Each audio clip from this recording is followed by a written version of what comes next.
l'instar des autres villes du Burkina, la capitale Ouagadougou enregistre ces derniers temps de très grandes pluies, occasionnant de fortes inondations. Dans plusieurs quartiers de la ville, on retrouve des lieux d'habitation ou encore de commerce inondés des eaux de pluie.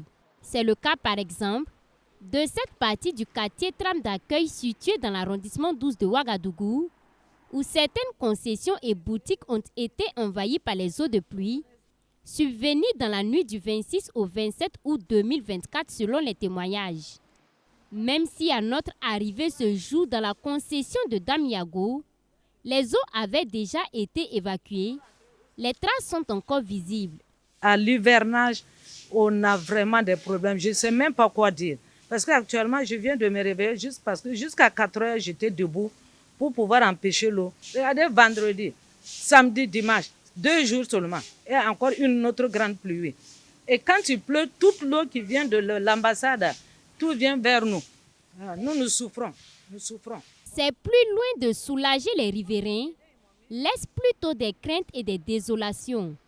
On trouve également sur cet espace des magasins pratiquement inondés. Si vous étiez venu plus tôt, vous auriez dû voir l'état des lieux. Chaque fois quand il pleut, que ce soit une petite ou une grosse pluie, et les coins sont toujours inondés. Donc, c'est vraiment un peu compliqué. Vraiment, pendant la saison hivernale, nous souffrons ici. L'eau inonde nos magasins et gâte nos marchandises. C'est vrai, nous voulons la pluie, mais ce n'est vraiment pas simple car elle crée beaucoup de dégâts. Même scénario dans le quartier Kamsonguin, situé dans l'arrondissement 1 de Ouagadougou. Ces boutiques qui se trouvent au bord de la voie n'ont pas échappé également aux eaux. Il faut essayer plus de 23h30. Parce que l'eau là venait avec les saletés. Là. Ici, là, chaque fin du mois, là, on donne l'argent pour ramasser les eaux. Chaque fin du mois. Même les caniveaux, il n'y a pas de saleté. Mais ça quitte jusqu'à la cité, venir faire les trucs là. Là-bas, toutes les maisons, on avait soudé. Maintenant, là même là. L'eau là, tellement que ça rentre là, ça gâte toutes les choses là. Ce phénomène d'inondation devenu presque une coutume à chaque saison pluvieuse s'explique par plusieurs raisons à en croire les riverains de ces quartiers. Nous sommes encadrés par les grands maquis qui ont bloqué aussi le chemin. Et de deux, il n'y a pas de caniveau. Eux aussi, ils ont bloqué. La mairie, vraiment, ne fait pas son travail. S'ils veulent, ils n'ont qu'à venir, moi, je vais le répéter. Ils peuvent aussi voir, venir nous voir, demander et voir ce qui ne va pas.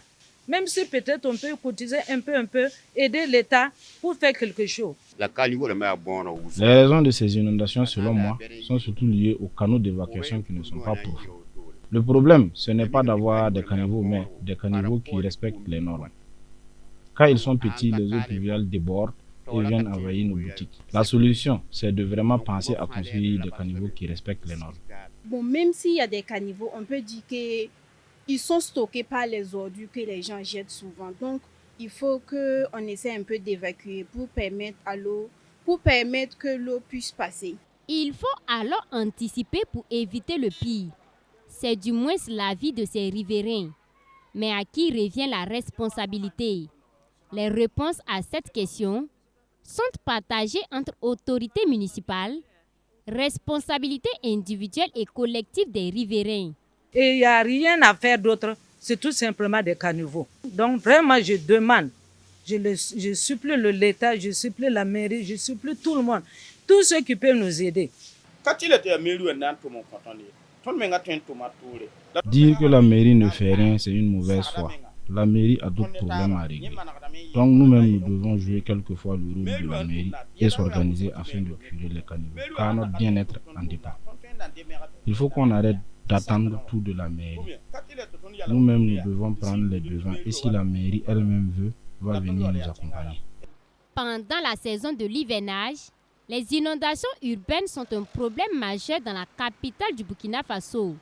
Dans certains quartiers, les fortes précipitations sont dévastatrices avec ses nombreux dégâts. Ces riverains de ces deux arrondissements de la ville de Ouagadougou invitent ainsi les autorités compétentes à prendre les choses en main et agir le plus tôt possible afin d'éviter d'éventuelles inondations telles que vécues dans le passé à travers l'entretien des canaux d'évacuation d'eau pluviale, mais aussi sévir pour le cas des récalcitrants qui ont des pratiques tendant à détruire les ouvrages.